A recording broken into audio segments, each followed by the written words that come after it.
tratar de entender, tratar de buscar una verdad o una realidad que, por supuesto, va a pretender contribuir a la ciencia en sí, ¿no? O a la verdad, a la búsqueda de la verdad, como también les he mencionado algunas veces.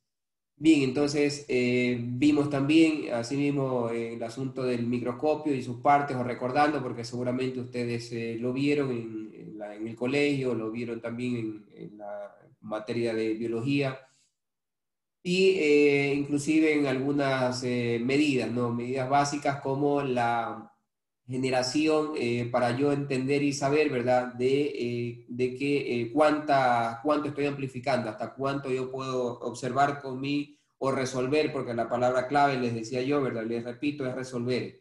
La capacidad de resolución que tiene el microscopio, que trata de asimilar a los humanos, ¿no? No va a llegar, por supuesto, a ello, pero en sí lo que uno quiere o busca es que lo que esté observando sea un objeto animado o inanimado, sus estructuras al final, ¿no? Eso es lo que me permite el microscopio, diferenciar estructuras y características que pueda tener, características morfológicas sobre todo, que pueda tener un microscopio. Hay algunas clases de microscopio. De pronto ustedes también pudieron trabajar o pudieron observar. Hay un tipo de microscopio que más bien la luz la tiene arriba, que te ilumina más bien el objeto que estás estudiando, ¿no? Y ese microscopio es un estereomicroscopio y te sirve para clasificar, para observar características, para medir algunos parámetros que pueda tener organismos macros sobre todo, ¿no? Con respecto al microscopio como tal. Entonces, tampoco olvidarse del principio del microscopio óptico de luz, que era precisamente la luz la que debe atravesar, el haz debe atravesar el objeto de estudio. Por ende, siempre acordarse de que cuando se quiere observar adecuadamente, debo de cortar lo más fino con el bisturí o con el estilete, lo más fino posible para poder que ese haz de luz traspase ese objeto para poder observar al microscopio.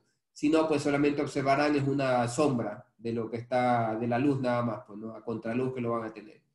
Y con respecto a un equipo mucho más especializado, un equipo mucho más avanzado, el microscopio electrónico, cuyo principio precisamente son los electrones. Esta capacidad que fue descubierta por los años 20 a los años 1930, en donde al irradiar de manera sin presencia de ninguna variante externa, en cuanto a la presión atmosférica, cuando se irradia o se baña de electrones un espacio, genera un campo electromagnético, y este campo electromagnético pues, es el que también ejerce como lente. Eso fue el descubrimiento asimismo de los científicos que estaban en ese tema, ¿no? Entonces, el principio de cada uno es muy importante también entenderlo. Yo les decía también, ¿verdad?, que un microscopio óptico de luz puedes aumentar hasta aproximadamente unos 2000 o quizás 3000 X, amplificar 3000 X el objeto que estás observando, ¿no? A diferencia del microscopio electrónico que te permite amplificar hasta el millón de X o el millón de veces. Entonces, todos estos detalles, chicos, váyanlos anotando también. En algunos casos yo les he podido poner en las diapositivas, les vuelvo a repetir, lo que yo les tomo siempre va a ser las diapositivas o el material que yo les menciono que les subo a la plataforma. Dentro de todo eso, pues ustedes tienen que tener a la mano si van a hacer la lección o peor aún el examen, porque las preguntas pasan de 10, ¿no? Y son varias alternativas. Entonces, traten, por favor, de tener ese material para poder no tener problemas, mejor dicho, en el momento de realizar su lección o su examen. Bien, creo que terminamos la unidad 1 con los postulados de Koch, que nos permitía también entender o caracterizar sí la patología que pueden tener los microorganismos. Yo debo o el científico debe de acuciosamente cultivar microorganismos y luego volver a reinfectarlos para poder tener un resultado que le permita dar un diagnóstico y apuntar hacia uno o varios tipos de microorganismos que pueden ser los que están causando la patogenicidad en el ser vivo, ¿no? Sea planta, sea animal o sea microscópico también, ¿no? Bien, entonces dentro de esta unidad número 2 tenemos la citología y fisiología de las bacterias. Eso es lo que vamos a ver en esta unidad. Déjenme colocar esto atrás. Ok. Entonces, dentro de los ítems tenemos las bacterias, su concepto, las características, su clasificación, tamaño aproximado, formas y estructura. La tinción de Gram, que algo vimos también en la primera unidad, algo topamos el tema. Como tercer ítem, los medios de cultivo, que son muy importantes, tremendamente importantes, chicos, porque si tú tienes la capacidad de poder entender qué son los microorganismos, tener la curiosidad de poder clasificarlos, analizarlos, pero si no sabes cultivarlos, es como que no supieras nada.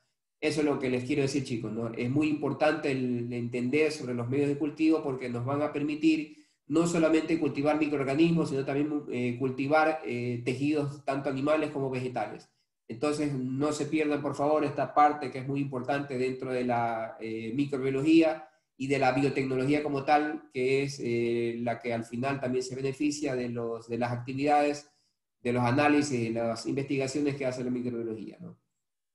Bien, el punto 4 tiene que ver con el diagnóstico de microorganismos, patógenos sobre todo. Vamos a hablar quizás más hacia los animales y las plantas para poder también tener un conocimiento somero de los microorganismos que causan daño o perjuicio en los cultivos que quizás ustedes se van a enfrentar, ¿no? Más hongos sobre las plantas y bacterias sobre los animales, ¿no?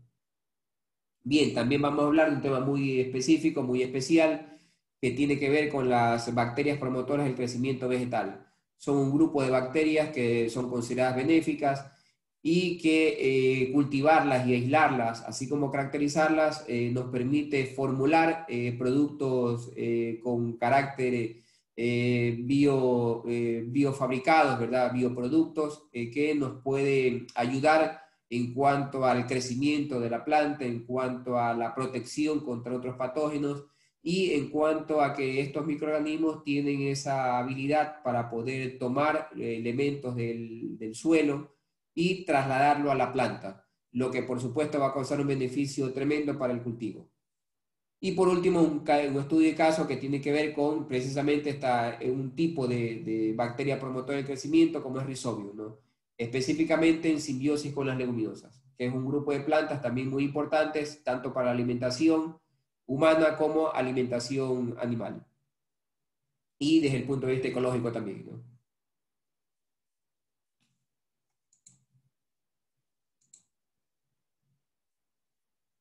Como resultado del aprendizaje, se supone que ustedes al final pues, deben de determinar los caracteres morfológicos de las bacterias, su reacción ante los medios favorables y adversos y su influencia sobre los seres vivos. Utilizar fórmulas para aislamiento de microorganismos y preparación de medios de cultivo, ¿no? Eso es lo que también vamos a enfatizar en esta parte. Y por último, determinar las principales géneros o grupos bacterianos relacionados con las plantas y los animales. Bien, chicos, no sé si alguien, por favor, me quiera ayudar a leer esta parte del concepto de las bacterias. Alguien que quiera participar, que le ponga participación. Yo, profe, Soy yo. yo. Ay, pero no, no, está bien. Sigue nomás, yo sigue, no, sigue nomás. Así es, te felicito, hay que ser caballero. A ver, las damas primero. Tu nombre primero. Génesis. Génesis, ¿cómo te va, Génesis? Bien, profe, ahora sí. A Ya, ver, bacterias, concepto y sí. características. Las bacterias son microorganismos procariotas que presentan un tamaño medido en micrómetros, entre 0,5 y 5 Micras, micrómetros de longitud, correcto. y diversas formas, incluyendo esferas, cocos, barras, bacilos, filamentos, curvados, vibrios y helicoidales, espirilios y espiroquetas. Las bacterias, a diferencia de las células eucariotas de animales, plantas, hongos, etc., no tienen el núcleo definido, ni presentan en general orgánulos membranosos internos. Generalmente poseen una pared celular y esta se compone de peptidoglicano, Muchas bacterias disponen de flagelos o de otros sistemas de desplazamiento y son móviles. Del estudio de las bacterias se encarga la bacteriología, rama de la microbiología. Perfecto, gracias, Génesis, muy amable. Bien, chicos, entonces es un concepto muy amplio, miren, de lo que tiene que ver, incluye algunas características de las bacterias, ¿no? En definitiva, o en pocas palabras, pues son organismos microscópicos, procariotas, como lo indica en el texto, ¿verdad? Unicelulares, una sola célula, y o coloniales, es decir, también pueden vivir o formar colonias. Son cosmopolitas. Cosmopolita es un término muy aplicado porque se supone que habitan en diferentes tipos de ambientes. Y esa es una característica, por supuesto, que le permite prosperar en todos los ecosistemas que nosotros conocemos, ¿no? Hasta, como alguien de ustedes también mencionó, en los hielos de la Antártida o el polo sur, se encuentran bacterias. En las fosas abisales de los océanos, pues también encontramos bacterias. En los cercanos a los volcanes encuentras bacterias. En las zonas terrestres, por supuesto, habíamos hablado también de que aproximadamente 1 billón de bacterias aún están por aislar, que todavía no han podido, no hemos podido encontrar el medio adecuado para poder aislar algunos tipos de bacterias. ¿Y cómo sabemos que están ahí? Por el ADN, ¿no? Por la capacidad que tenemos de poder tomar muestras de suelo y comenzar con primers, que vamos a ver también de pronto eso en un momento, para poder identificar o acercarnos a una identificación o taxonomía bacteriana. Entonces también son organismos o microorganismos cosmopolitas, autótrofos, con esta capacidad de poder fabricar su propio alimento, o heterótrofos, ¿no? Con esta capacidad de poder tomar elementos químicos o orgánicos del ambiente y poder metabolizar para así prosperar. Tienen reproducción asexual, eso también es muy importante conocerlo y entenderlo. Bien, como ustedes observan, pues las formas bacterianas son múltiples, hay formas redondeadas, como observan aquí, ¿verdad? Déjenme tomar el lápiz, déjenme hacer un poquito más arriba esto, o acá ponerlo. Tienen formas esféricas, a lo que se llaman cocos, tienen formas de bacilo, bastones, miren, o formas de cachito, que alguien me decía una vez, sí, a los que les gustan los cachitos, pues más o menos están, ¿no? Eso que te sirven en las fiestas infantiles. Otro tiene forma como que de ambas, ¿no? Coco bacilo, entonces le han puesto ese nombre por esa fusión de dos estructuras.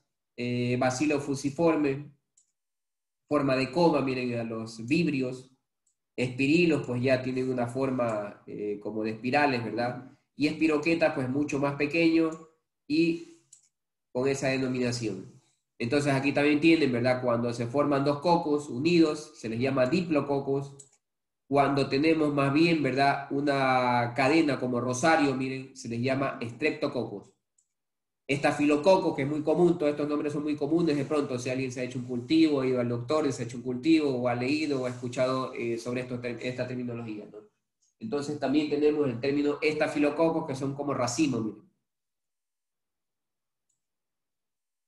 Tétrade, cuando son cuatro cocos, miren, tengo tétrada. Sarcina, cuando tengo 8 en total, ¿no? Aquí tendría 2, 4, 6, 8. Entonces, a esto le llamamos sarcina.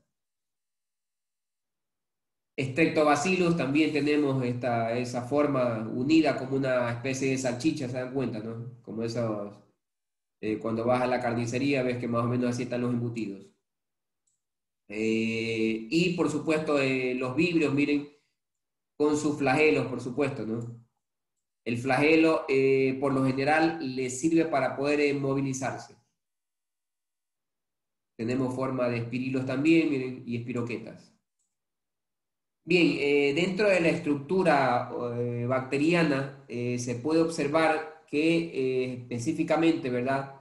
De afuera hacia adentro, tenemos que muchas bacterias pues tienen una capa externa, miren, aquí hablamos de una, de dos y de 3 capas, ¿verdad?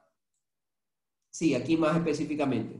La cápsula, que no todas las bacterias tienen, chicos, estoy grabando la clase para que también esto quede muy claro, ¿verdad? no todas tienen cápsula, ¿sí?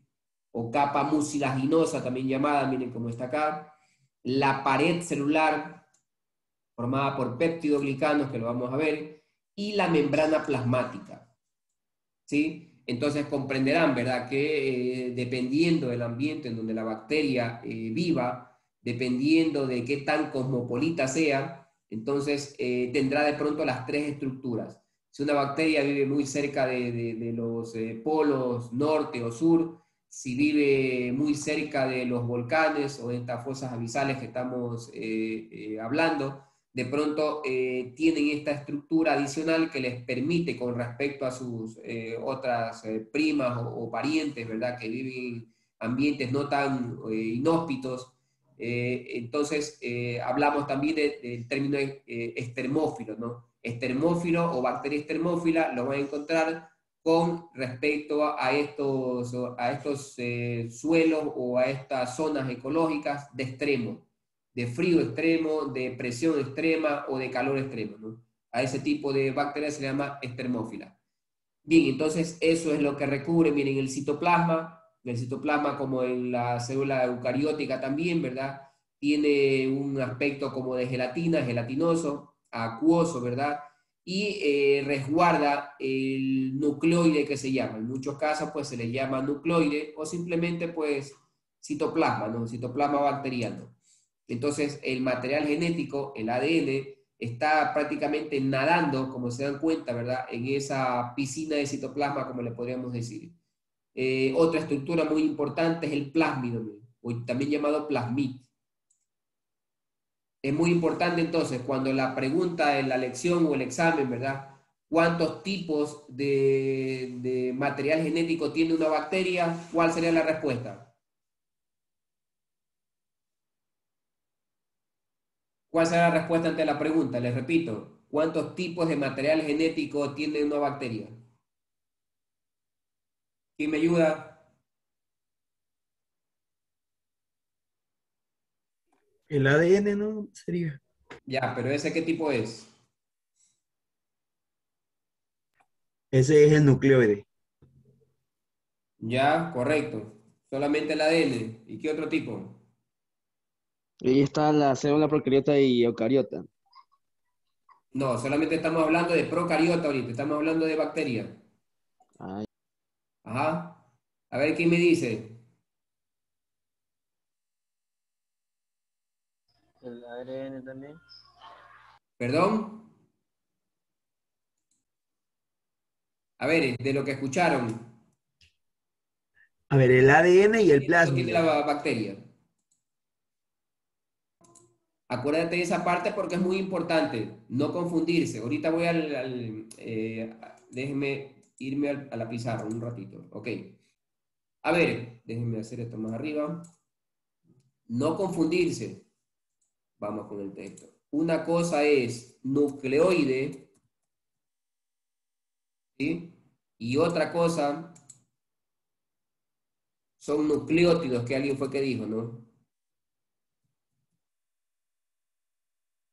A ver, Moisés, tú eres Montenegro, ¿verdad? Sí. Ya. Ok. A ver, cuando decimos nucleoide, ahora sí voy a dibujar. Cuando decimos nucleoide, estamos hablando expresamente del material genético o del ADN procariota.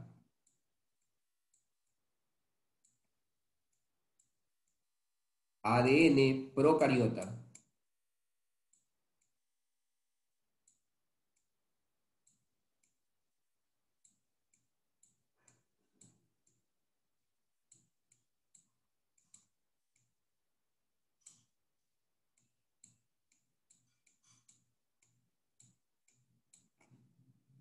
Y cuando decimos nucleótidos, estamos hablando, ¿verdad?, de la estructura que forma el ADN.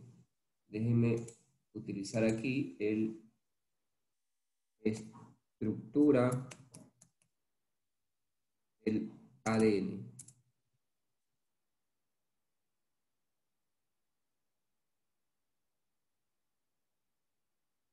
Me imagino que ustedes vieron en biología, ¿verdad?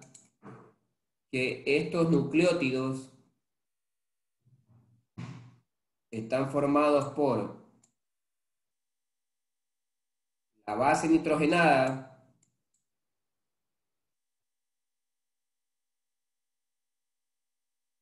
base nitrogenada, están formados por la pentosa,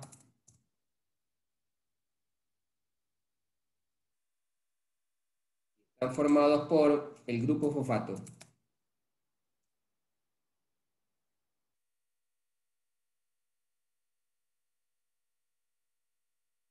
Entonces, la base nitrogenada puede ser adenina, guanina, citosina y timina en el ADN, ¿no? Recuerden esa parte, como les digo, porque es muy importante. Si ustedes tienen estas lagunas, es como que se estuvieran corriendo al vacío. La pentosa, por supuesto, es la ribosa o la desoxirribosa. La ribosa o la desoxirribosa. En el caso del ADN, pues será, por eso es ADN, ¿no? Es la desoxirribosa. En el Profe, una preguntita. ARN es la ribosa. Dime, Moisés. No, Carlos, con Perdón, respecto Carlos. a las bases nitrogenadas, también puede ir uracilo, puede ir o no puede ir. Ya, cuando se trata del ADN, va adenina, guanina, citosina y timina. Cuando se Ah, ya. trata del ARN, ahí tenemos la diferencia. Esa es una de las diferencias que ustedes deberían ya de conocer y entender, ¿no? Porque si no, nos retrasamos. Entonces, Listo. aquí también voy a tener adenina, aquí también voy a tener guanina, aquí también voy a tener citosina, pero en el lugar de la timina voy a tener uracilo o uracilo. Y este es el ARN. ¿Está bien? Entonces, nuevamente, el nucleótido está formado por la base nitrogenada, que son estas de aquí, para el ADN y para el ARN. Está formada por la pentosa, que puede ser, ¿verdad?, ribosa en el caso del ARN y desoxirribosa para el caso del ADN. Por eso es ADN, ¿no? Por la D de desoxirribosa. Y el grupo fosfato, por supuesto, que debe estar unido, ¿verdad? Estamos enganchado al 5' y acá enganchado al 3' de la pentosa, ¿no? ¿Recordaron? ¿Está bien? Preguntas adicionales, por favor. Sí, ingeniero. Nucleoide con nucleótido. Son dos cosas muy diferentes, ¿no? ¿Está bien, Montenegro? ¿Alguien más, por favor, chicos? Pregunten. Pregunten porque si no nos quedamos. Yo puedo seguir, se dan cuenta que cuando el docente puede seguir, hablar, y resulta que ustedes pues tienen estas dudas, no seguimos, no podemos seguir. Ahí tenemos una laguna. ¿Alguien más, chicos, de pronto? Preguntas, dudas, inquietudes, por favor. Listo, sigamos. Ahora que estamos aclarado eso, ¿verdad? Ahora sí. Entonces, la pregunta nuevamente le vuelvo a reformular. ¿Qué tipo de material genético existe en la célula procariota? La respuesta será Nucleoide. ya el nucleoide, que es el material cromosómico, perfecto. ¿Y qué más? Y el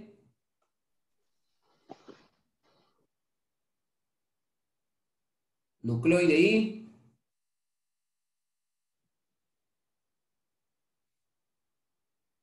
vamos, chicos, ¿qué más?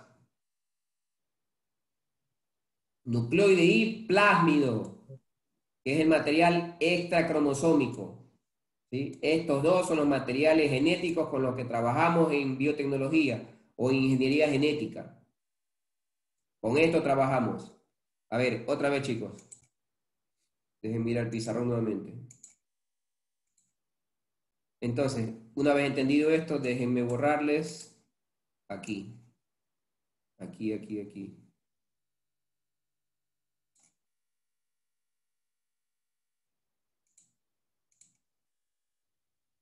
Entonces, tengo una bacteria, una procariota, tengo el material, déjenme cambiar de color aquí. Tengo el material cromosómico, que es el ADN, enrollado aquí, nadando en el citoplasma. Entonces, a esto se le llama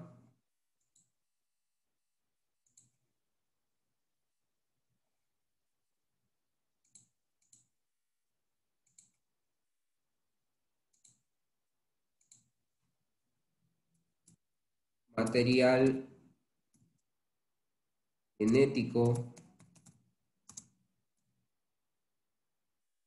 cromosómico. Y también, ¿verdad? Déjeme cambiar de aquí. Y también, aparte de este material genético cromosómico, tengo plásmidos. De color. El azul.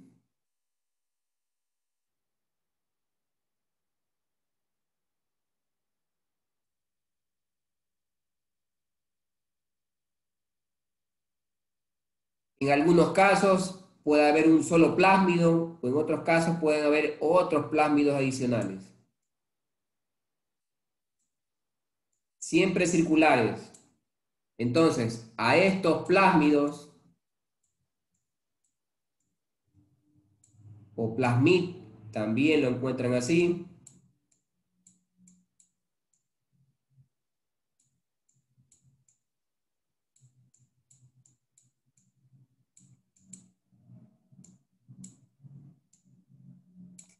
Se le llama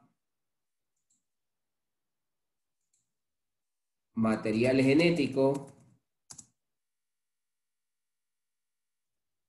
extracromosómico. Otra vez, chicos, no estamos hablando de procariotas, siempre, no confundir. Ahora sí, ¿estamos bien? ¿Hasta ahí? A este plásmido es que yo les mencioné hace un momento, ¿verdad? Que en ingeniería genética o en biotecnología se lo extrae, se lo saca de la bacteria y podemos encontrar, ¿verdad? Las secuencias que codifican para algunos compuestos, sobre todo metabolitos de tipo microbiano o antimicrobiano. Es decir, en algunos sectores hay el material suficiente para que la bacteria pueda fabricar su propio antibiótico para combatir a otras bacterias u a otros microorganismos. Eso es lo que quedamos hace un momento, ¿no? ¿Estamos bien? Preguntas, por favor, chicos, hasta ahí. Inquietudes, dudas.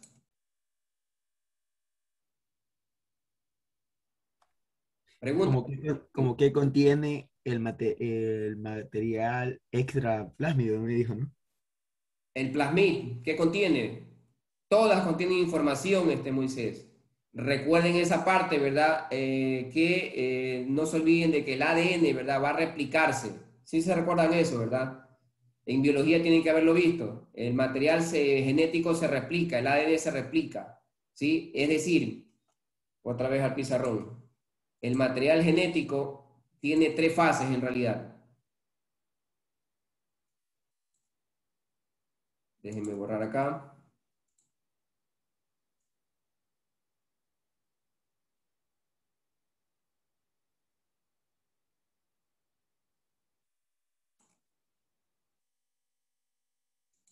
Este material genético pasa por las fases de replicación, transcripción y traducción. ¿Vieron eso en biología? No, esos términos, no. Ya es básico. Bueno, de manera general, miren, conmigo en biotecnología se supone que esto lo repasamos nuevamente, pero les voy a hacer un repaso ahí o algo de rayo. La replicación, el ADN, como su nombre lo indica, se replica Y esto, por supuesto, empata con la mitosis. ¿Se recuerdan de la mitosis? ¿No? Eso no me puede decir que no se acuerdan. Esto, mitosis y meiosis sí vimos. Mitosis y meiosis, ambas. Pero la mitosis, ¿verdad? ¿Se acuerdan qué ocurre en la mitosis? A ver, recuerden. ¿Qué ocurre en la mitosis? La célula madre se convierte al final ¿en qué? ¿Cuál es el producto de la mitosis? Entonces, ahí. Exactamente. ¿Quién habló? Romero. Romero. Eugenio. Sí. Exactamente. Entonces, para que esa célula madre se convierta, ¿verdad?, en dos células hijas, tengo una célula madre, una bacteria, de manera asexual, dijimos, ¿verdad?, hace un momento, en la primera lámina que era la introducción a la unidad. De manera asexual se pueda reproducir, necesita que por mitosis, ¿verdad?, el ADN, el mismo ADN, se replique, se duplique, porque voy a obtener al final, ¿verdad?, dos células hijas, como dijo tu compañero Romero. Perfecto. Pero debo de tener o mantener, ¿verdad?, la misma, el La mismo misma codificación. material genético, ¿no? Entonces, ¿cómo se hace eso? ¿Dónde se hace eso? En la replicación. ¿Estamos claros hasta ahí, chicos? De manera general, ¿no? Está bien, ¿no? ¿Preguntas? ¿Otra vez? Repito, no sé. Les pregunto. Si alguien tiene duda, por favor. Listo. Eso ocurre en la replicación. En la transcripción, este material genético, ¿verdad?, el ADN, va a transcribirse. Todo lo indica su nombre. Va a transcribirse en un ARN mensajero.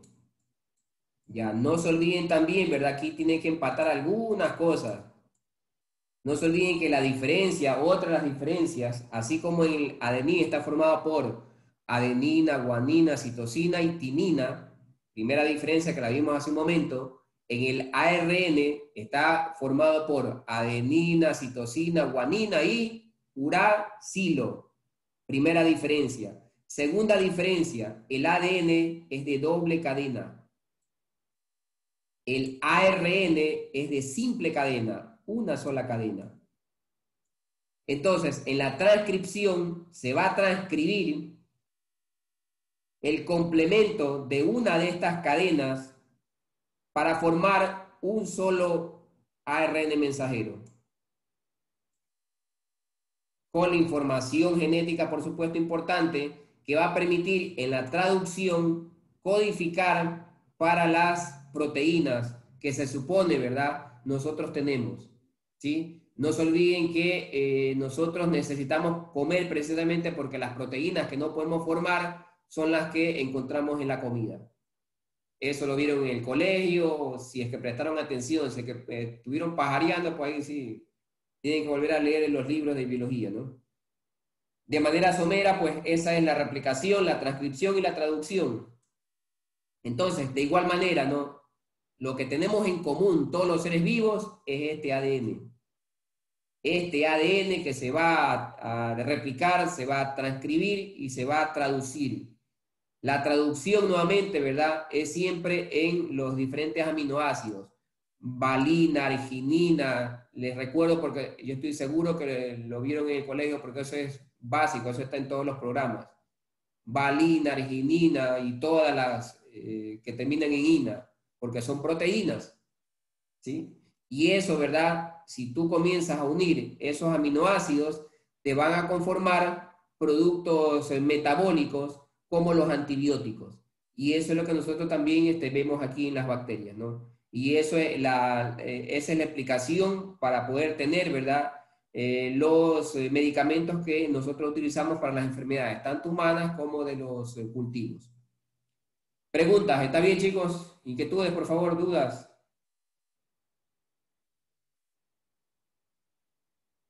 Entonces tienen que repasar esta parte porque es muy importante que ustedes la dominen, porque si no van a tener muchas lagunas en su ¿Está bien? Preguntas, por favor, pregunten. ¿Dudas, inquietudes? A ver, si ustedes tienen una palabra, ¿verdad? Déjenme borrar aquí otra vez. Borrar esto de acá. Ustedes tienen una palabra como la que voy a poner. Y les repito que seguramente ustedes lo hicieron, ¿no? Es un ejercicio muy común para poder entender esto del ADN. A ver, yo tengo, ¿verdad? Esta palabrita, que es fuerte, ¿ah? Ojo. A ver, esta palabrita AMOR. 4, así como el código genético, adenina, guanina, citosina, timina, aquí digamos, ¿verdad? Que tenemos AMOR. Listo, el ejercicio aquí es, ¿verdad? Que ustedes logren formar a partir de estas letras, que serían los nucleótidos, logren formar, cambiando la posición, ¿verdad? Formar nuevas palabras. ¿Cuál otra palabra sería? ¿Ven? Roma. Correcto, muy bien. Mora. Correctísimo, Mora, ¿verdad? Exactamente. Roma, Mora. Norma. Ramo. Eso, Ramo, perfecto. Fácil, ¿verdad? Ramo. ¿Qué otra palabra?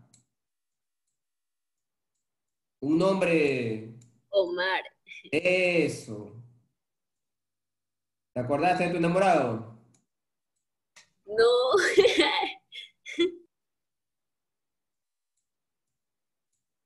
¿Qué otra palabra?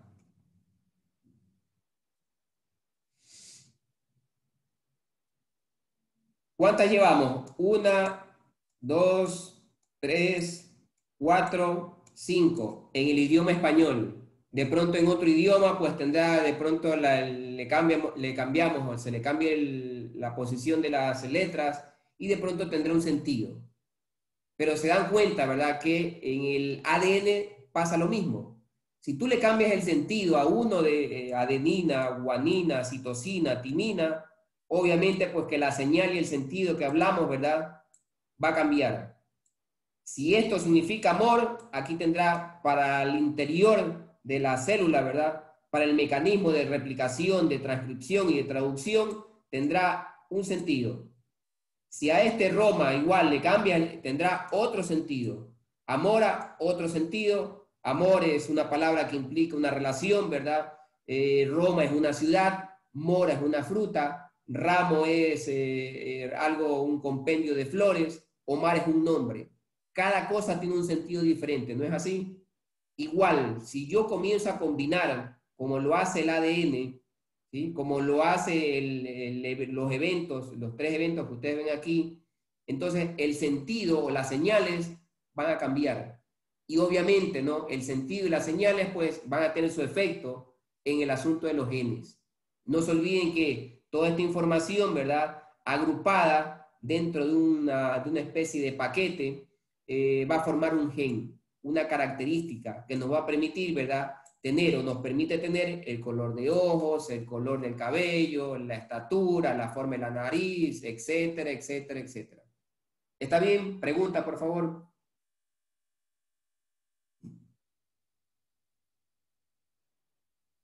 Entonces, es un ejercicio muy común, se dan cuenta, ¿no? Para más o menos darse una idea de lo que ocurre a nivel genético y de lo que nuevamente les repito, compartimos entre plantas, entre animales, entre hongos, entre microorganismos, como las bacterias. Es más, logramos entender, gracias a estas bacterias, hemos logrado entender el significado de lo que es manejar el ADN, comprender que esta combinación van a generar información para que la célula al interior logre formar muchos compuestos, que son los que permiten, por supuesto, que el organismo metabolice. ¿Está bien? ¿Alguna otra pregunta, por favor? ¿Alguna otra duda? No sé si... Preguntas, dudas, por favor. ¿Está bien? Nuevamente, ok. A ver, otra vez. Las diferencias, ¿sí? En cuanto a morfología o citología entre la célula procariota y eucariota son las siguientes. La célula procariota posee de forma externa 3 capas. No es común, pero un grupo importante de bacterias poseen estas 3 capas. Lo común es que posean 2 capas. Estas 3 capas de la célula procariota están formadas por la cápsula o capa mucilaginosa, la pared celular formada por los peptidoglicanos y la membrana plasmática. A diferencia de la célula eucariota, que no posee cápsula y tampoco posee pared celular. Lo que nuestras células poseen, células animales, por eso digo nuestras, nosotros nos clasificamos dentro de los organismos animales, tenemos es membrana plasmática. ¿Está bien? Entonces, las que poseen pared celular son las bacterias, las células vegetales y los hongos. ¿Está bien? En cuanto al material genético, el nucleoide que se llama, ¿verdad? Porque no es un núcleo definido como el que tiene la célula eucariota, que tiene inclusive hasta una membrana de protección, tiene unos poros donde atraviesan, entran y salen los diferentes componentes o los diferentes compuestos para lograr nutrir la célula, ¿verdad? No los tiene la célula procariota, sino ella tiene su material genético, su nucleoide, nadando literalmente en el citoplasma. Adicionalmente, la célula procariota posee un plásmido, puede ser uno o varios plásmidos. Ese plásmido, ¿sí?, es considerado material extracromosómico y posee, por supuesto, o codifica información, tiene información para codificar proteínas que tienen que ver con la defensa de la bacteria. Es decir, produce metabolitos que van a conducir a la formación de algunos compuestos antibióticos. Y por eso, ¿verdad?, es que son muy estudiadas estas bacterias para lograr extraer el metabolito y lograr, por supuesto, hacer el compuesto antibiótico, ¿no? Penicilina, ampicilina, o cualquiera de ellas, ¿verdad? Son las que hemos podido, la sociedad o los investigadores o los científicos han logrado sacar y producir a partir de ellos, ¿no? Valina, así es. Ok, entonces, otras estructuras adicionales, por supuesto, pues son los ribosomas, que están también nadando en el citoplasma. Los pilum, miren, a diferencia, si ven estas como espinas, se llaman pilum. Tienen una función también, obvio. Los gránulos de alimento, bueno, esto es lo que la bacteria logra o hace, permite el ingreso de algunos gránulos externos para poder alimentarse. Y el flagelo procariótico, miren, un flagelo que también tiene una estructura muy intrincada. Esto ya los que estudian bacteriología, ¿verdad?, los que les interesa mucho las bacterias, se dan cuenta de que es más o menos como un motor de un barco, de un avión, una turbina. Así es al interior este flagelo procariótico. Y que le permite básicamente a la bacteria movilizarse. Bien, entonces eso con respecto a las estructuras de una bacteria o una procariota, un ejemplo de procariota. Bueno, la clasificación, aunque el término bacteria incluía tradicionalmente a todos los procariotas, actualmente la taxonomía y nomenclatura científica los divide en 2 grupos. Estos dominios evolutivos, que lo hablamos también en la clase anterior, se denominan bacteria y arcaia, o arqueas, entre paréntesis o entre comillas, ¿no? La división se justifica en las grandes diferencias que presentan ambos grupos a nivel bioquímico y genético. La presencia frecuente de pared de peptidoglicanos con su composición en lípidos de membrana son la principal diferencia que presenta frente a las arqueas. ¿Qué es lo que le quiere decir? Que la principal diferencia va a ser en la composición y distribución en cuanto a la pared que vimos, ¿verdad?, y a la membrana de estas bacterias. Entonces, las arqueas tendrán una estructura diferente con relación a las bacterias como tal, ¿no?, a las bacterias contemporáneas, ¿sí? No sé también si fui muy claro, chicos, o algún ejemplo. Bueno, en el que sigue, por supuesto, tienen aquí la diferencia, miren. se parecen morfológicamente a las bacterias, pero se diferencian bioquímica, fisiológica y genéticamente. No poseen paredes celulares con peptidoglicanos, sino glucoproteínas. Pregunta de examen, miren que se los digo, ¿ah? La diferencia entre las arqueobacterias es que ellas poseen en sus paredes celulares glucoproteínas, no peptidoglicanos. Es decir, quienes poseen peptidoglicanos son el grupo bacteria. Las arqueobacterias poseen glucoproteínas en la constitución de su pared celular. Poseen secuencias únicas también, miren, en su ARN. Estamos hablando de las arqueobacterias. Únicas, es decir, que si analizamos el ARN, que también se puede analizar, también se puede extraer, también se puede amplificar, también se puede reproducir. Entonces tú encuentras que también hay secuencias que no coinciden con las bacterias, que tienen su propio ARN. Algunas de ellas poseen esteroles en su membrana celular, una característica de las eucariotas. Miren, aquí comienzan también, ¿verdad?, a comparar con las otras células, con las células eucariotas. Te dice que en las células eucariotas, nuestras células, nosotros somos eucariotas, poseemos algunos esteroles, como el colesterol, por ejemplo, que es muy común, miren, en nuestras células, ¿sí? Entonces, algunas arqueas poseen esas estructuras, mientras que las bacterias, el otro grupo, el otro dominio, bacteria, no lo poseen. Poseen lípidos de membrana diferentes, tanto de las bacterias como de las eucariotas, diéteres de glicerina, ¿verdad?, con terpenos. También otras estructuras químicas que, a diferencia de la bacteria, del grupo dominio bacteria, ¿no? Son estermófilas, miren, lo que las bacterias no lo son. Las arqueobacterias, la mayoría, el 99%, son estermófilas, de ambientes extremos. Metanogénicas, ¿verdad?, que quiere decir que su principal fuente de metabolismo es el metano. Las halófitas o hipertermófilas. Las halófitas ya también hablamos en la clase anterior, que tiene que ver con estas bacterias que viven en las salinas, ¿no?, que nosotros tenemos aquí cerca, que son inclusive las encargadas de cumplir la función o una de las funciones de cristalización de la sal.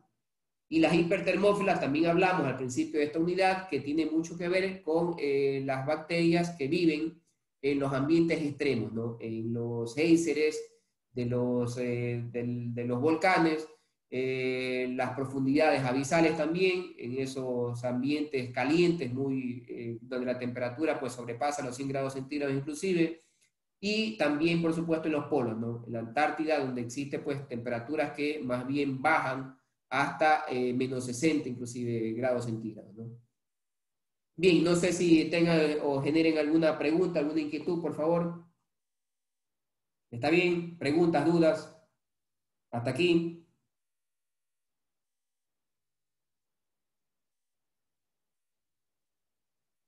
Bien, chicos, permítanme compartirles también para que puedan, a ver, déjenme salir de esta diapositiva. Permítanme compartirles un video que nos va a ayudar también a entender esta parte, ¿no?, de pronto.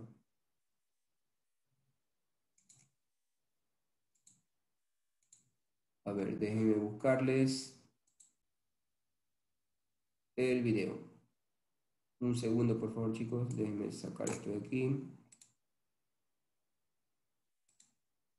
Déjenme finalizar la presentación para poder observar.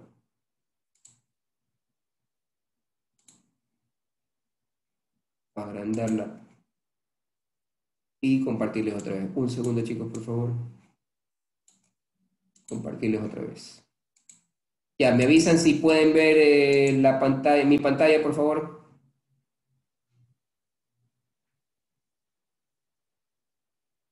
Sí se ve, ingeniero. ¿Sí se ve? Perfecto.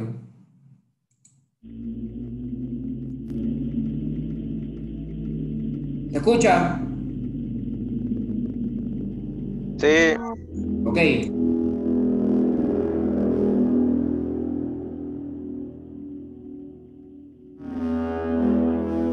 En 1683, Leeuwenhoek descubrió las bacterias a través de un microscopio fabricado por él y las llamó animalículos.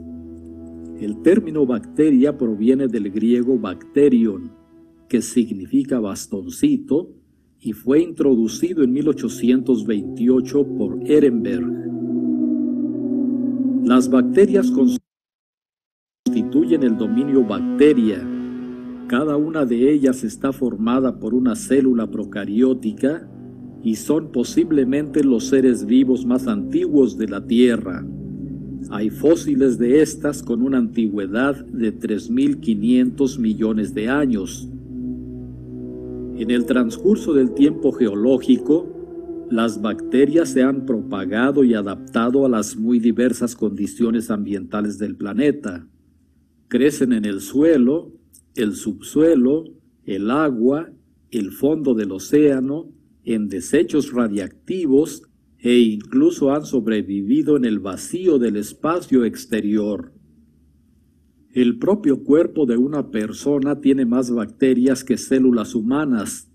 Por ejemplo, un individuo que pesa 70 kilogramos está conformado por unos 30 billones de células humanas y contiene de 40 a 60 billones de bacterias con una masa de aproximadamente 200 gramos. Algunas bacterias pueden formar endosporas, que son estructuras muy resistentes cuya función es sobrevivir cuando las condiciones ambientales son adversas. Las endosporas permanecen en estado latente y tienen una alta capacidad de supervivencia. Pueden soportar luz ultravioleta, rayos gamma, calor, presión y desecación. Algunas endosporas que durante 250 millones de años habían permanecido atrapadas en roca, crecieron normalmente al ser incubadas en tubos de ensayo. Las bacterias se reproducen por fisión binaria, una forma de reproducción asexual mediante la cual una célula se divide en dos células hijas idénticas. Una bacteria mide de 1 a 10 micrómetros de longitud y su estructura básica consiste en 1. Pared celular y otras posibles estructuras externas como cápsula, flagelos, fimbrias y pili. 2. Membrana plasmática. Y 3. Citoplasma, que contiene ADN, ARN, ribosomas, proteínas y moléculas diversas, pero no organelos rodeados por membrana ni citoesqueleto desarrollado. La pared celular es una cubierta rígida que confiere a la bacteria su forma característica y protección física. La bacteria produce su propia pared celular de peptidoglucano, constituido por cadenas paralelas de polisacáridos unidas transversal y covalentemente a péptidos. El ADN de las bacterias conforma un cromosoma circular único, que se encuentra anclado a la membrana plasmática. Además, las bacterias contienen habitualmente varias piezas circulares pequeñas de ADN denominadas plásmidos, una de cuyas funciones puede ser resistencia a ciertos antibióticos. Los ribosomas bacterianos se encuentran tanto libres en el citosol como adheridos a la parte interna de la membrana plasmática. Son de tipo 70S y están formados por dos subunidades, 30S y 50S. Y en total contienen 3 moléculas de ARN ensambladas con 55 proteínas. Aun cuando las bacterias no poseen un citoesqueleto bien definido, algunas proteínas bacterianas son homólogas a las del citoesqueleto de células eucarióticas.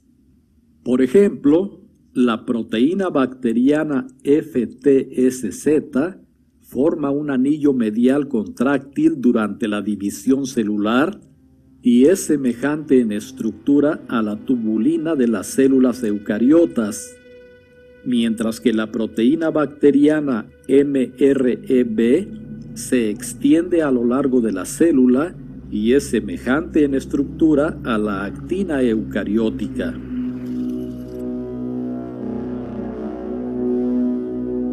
Con base en su forma, las bacterias se clasifican en 1. Cocos, que tienen forma redondeada. Si la estructura está formada por 2 cocos, se denomina diplococo. Las estructuras con formas de cadena se llaman estreptococos, y aquellas que tienen forma irregular se conocen como estafilococos. 2. Bacilos. Estos tienen forma de cilindro o bastón. Y 3. Formas helicoidales. Estas bacterias presentan forma de espiral. Cuando son rígidas se conocen como espirilos. Cuando son flexibles se llaman espiroquetas. Y cuando tienen forma de espiral incompleto, como una curva, se denominan vibrios. No todas las paredes celulares bacterianas son iguales. La técnica de tinción de Gram consiste en la aplicación del colorante cristal violeta, cuya reacción con la pared celular permite clasificar a las bacterias en Gram positivas y Gram negativas. Las bacterias Gram positivas tienen una pared celular gruesa, con numerosas capas de peptidoglucano, las cuales retienen el colorante. Algunas de estas bacterias se rodean, además, de una cápsula o cubierta gruesa y viscosa de polisacáridos, cuya función puede ser adherencia, resistencia a la desecación, material de reserva o patogenicidad. Por otro lado, las bacterias Gram negativas poseen una pared celular delgada y una segunda membrana lipídica denominada membrana externa, la cual no retiene el colorante. El metabolismo bacteriano es muy diverso y por convención se refiere con base en 3 criterios importantes: por su fuente de carbono, por su fuente de energía y por su aceptor de electrones. 1. Por su fuente de carbono, lo que comúnmente se conoce como su forma de alimentación, las bacterias se clasifican en autótrofas y heterótrofas. Las autótrofas obtienen carbono a partir del dióxido de carbono del aire. Las heterótrofas obtienen carbono a partir de compuestos orgánicos. 2. Por su fuente de energía, las bacterias pueden ser fotótrofas o quimiótrofas. Las fotótrofas utilizan luz como fuente de energía. Las quimiótrofas obtienen energía mediante reacciones de óxido-reducción y se pueden subclasificar con base en el tipo de donador de electrones que utilizan. Las que utilizan donadores electrónicos inorgánicos como hidrógeno, amoníaco o azufre se llaman quimiolitotrofas. Las que utilizan glucosa o algunos otros compuestos orgánicos como donadores de electrones se denominan quimiorganotrofas. Y 3.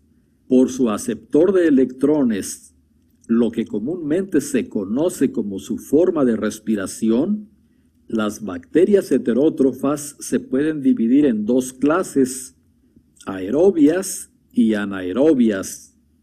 Las aerobias utilizan oxígeno molecular como aceptor de electrones, es decir, requieren oxígeno para su desarrollo.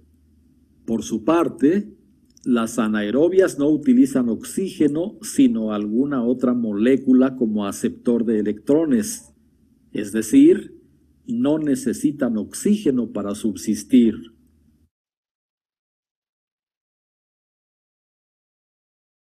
Grammarly can... Listo, chicos, ¿qué tal?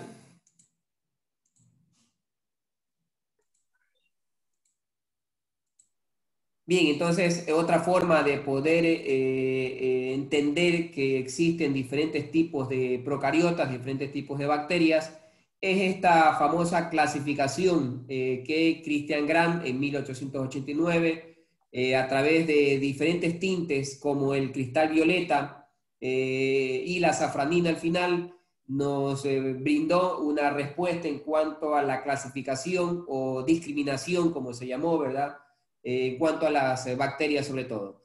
Entonces, de pronto alguno de ustedes lo ha hecho en el laboratorio también, ¿no? O lo ha leído o lo ha visto en algún video. En el video que les presenté hace un momento, pues también mencionó este tipo de clasificación, en el que el investigador, una vez que tiene dos cultivos bacterianos, nosotros en el laboratorio tomamos bacterias o cultivos que sean benéficos en todo caso, ¿no? ¿Por qué no tomar E. coli? ¿Por qué no tomar otra bacteria? Porque no es segura, pues chicos, no tenemos un laboratorio específico donde se tenga todos los componentes. Hay que tener muy en cuenta esa observación, chicos, porque después pues, puede haber contaminaciones cruzadas o algún daño con salida de algún microorganismo, ¿no? Entonces, cuando uno trabaja, y me podrán preguntar de pronto, biólogo, ¿y cómo es que los investigadores trabajan con E. coli? Si sabemos que E. coli es una de las principales bacterias que causa enteritis hemocítica, por ejemplo.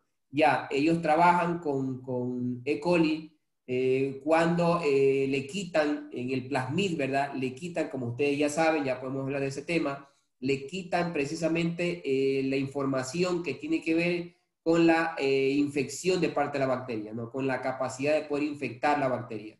Entonces, una vez que le quitas conoces, sabes cuál es la secuencia, le quitas esa secuencia y ahora sí puedes trabajar con E. coli, ¿sí? Entonces, más o menos así es como a nivel de laboratorio se trabaja siempre. Bien, entonces esta tinción de Gram, pues tú tienes dos cultivos bacterianos para poderlos pasar. ¿Qué sospechas o quieres encontrar, verdad, alguna referencia en cuanto a características de su pared celular? Entonces, si yo coloco, ¿verdad?, estos tintes, primero el cristal violeta, luego lo fijo con el mordiente que se llama, o fijador, que es el Lugol, luego lo decoloro con acetona o alcohol, ¿sí? Y por último le coloco la safranina, voy a obtener dos resultados. El primer resultado, ¿verdad?, si es Gram positiva, ustedes ven, aquí están en la diapositiva, se puede observar y se puede apreciar. Déjenme un momento, a ver si puedo hacer un poquito más grande para que puedan ver mejor.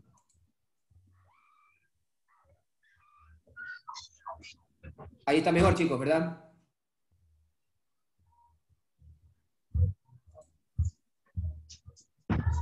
Listo, entonces ustedes observan, ¿verdad?, de que si la pared celular, ¿sí?, tiene, miren, una gruesa de color celeste en este caso, ¿no? Una membrana así mismo, ¿verdad?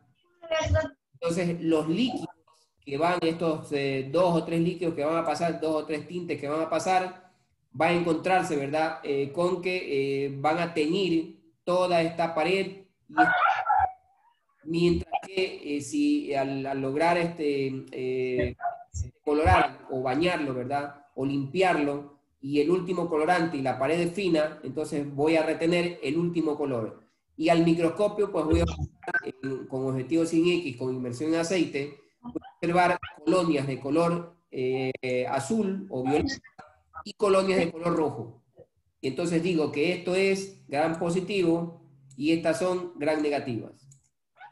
¿Está bien? Entonces, en definitiva, es debido a la naturaleza o constitución del grosor de la pared celular bacteriana. Si es gruesa, no va a permitir, ¿verdad?, que se limpie fácilmente primero el cristal violeta. Y lavarlo, y al fijarlo primero y después lavarlo con el alcohol, igual va a tener algo, ¿verdad? Y al colocarle la safranina, que es roja, se van a combinar y va a dar, por supuesto, un color mucho más intenso. Y por ende lo voy a clasificar como Gram positivo. Y si la bacteria, ¿verdad?, como se dan cuenta aquí, en realidad es muy fina la capa, muy delgada, casi la cuarta parte de lo que es la Gram positiva, me va a limpiar ese tinte de cristal violeta y ese mordiente Lugol, fijador, lo van a limpiar, y solamente va a coger el último tipo de azafranina, ¿sí? Entonces me va a quedar de color rojo.